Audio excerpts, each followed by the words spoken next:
Hello everyone, welcome to the You Try It channel. This is Amy Tong. Today, I'm sharing this delicious and scrumptious recipe with you that is perfect for fall. If you pick some apples from the orchard or just from the supermarket, you've got to give this recipe a try.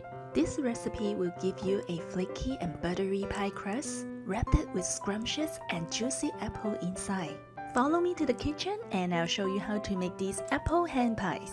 First, let's prepare the pie crust. We will need 2½ cups of all-purpose flour, 8 ounces of cold butter cut into small cubes. Keeping your ingredients and butter nice and cold is the secret to a flaky pie crust. Next, add in half a teaspoon of kosher salt and 3 tablespoons of sugar. Pause a few times in your food processor until the butter turns into pea size. Next, add in half a cup of sour cream, 1 tablespoon of fresh lemon juice, and 1 teaspoon of vanilla extract. Pause it a few times until the ingredients are well combined. Next, add in 2 tablespoons of ice water. Cover and pause a few times until your dough comes together. Divide the dough into 2 equal portions and shape each one into a flat disc. Wrap each portion in plastic wrap and refrigerate for at least 1 hour before rolling. While the pie dough is chilling, let's prepare the apple pie fillings. We will need 2 medium to large size apples. Today, I'm using 1 Granny Smith and 1 Honeycrisp apple. I like to use different types of apple because that will give you different texture and flavors. I recommend that you peel both of the apples because the skin might get tough after cooking. Cut your apples into quarters. That way, you can easily remove the core when you cut it at an angle. Next, cut all your apple quarters into slices. Then, cut the slices into strips. Turn the apple strips around and you can cut them into small dice. In a medium-sized skillet, melt 1 tablespoon of butter over medium-low heat. Add in 1 teaspoon of ground cinnamon and 1/4 teaspoon of nutmeg. I usually buy the nutmeg in whole and grind it myself because the whole nutmeg retains the aroma much better than the pre-grind ones.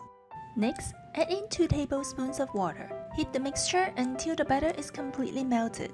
For a little bit sweetness, add in 1/4 cup of sugar, along with a teaspoon of vanilla extract. When the sugar is completely melted, add in the diced apples.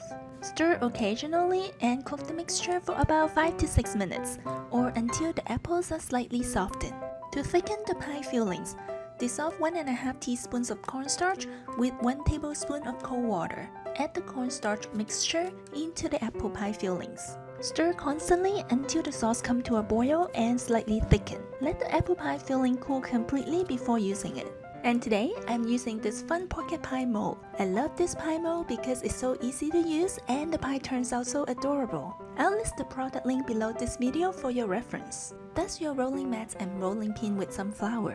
Take 1 portion of the dough out of the fridge and roll it into 1/8 of an inch, or about 3 millimeters. This pie dough is really soft and easy to work with.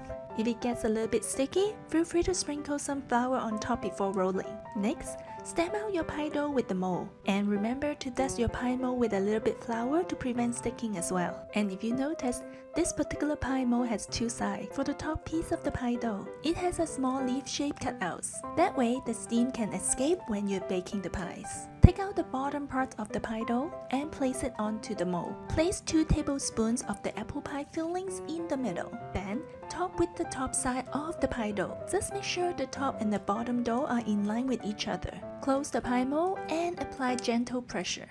See how easy it is? Place your filled pies onto a seal pad lined baking sheets and refrigerate for at least 1 hour before baking. You can gather the scraps of the pie dough and re-roll them again. With this recipe, you should be able to get 8 hand pies. If you don't have this pie mold, you can still make these hand pies. Simply use a 4-inch round or apple-shaped cookie cutter to stamp out your doughs. And here's a little tip for you. If you moisten the edges of the pie dough with a little bit cold water, it will help the pie stick together better.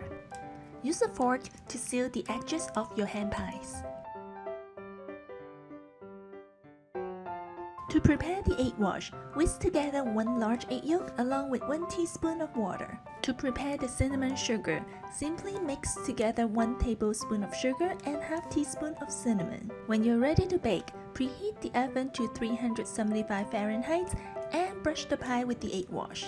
The egg wash will give these ham pies a nice shiny surface and also help the cinnamon sugar to stick onto the pie. Sprinkle the cinnamon sugar evenly on top of the pies. Bake the pie for 20 to 25 minutes. Rotate the baking pans halfway through baking for even heat distribution. When the edges of your ham pies are golden brown and shiny, slightly cool them on a wire rack before serving. These apple ham pies are packed with cinnamon flavor that reminds me of fall. The combination of flaky and buttery pie crust along with juicy apple fillings, these apple ham pies are simply irresistible and hands down the best. I hope you enjoyed today's tutorial and will give this recipe a try real soon. Before you go, please remember to click on the subscribe button and subscribe to my channel. That way, you'll be the first to know when I bake up something fresh. And remember, eat, drink, and be happy. Thank you so much for watching, and I'll see you all next week.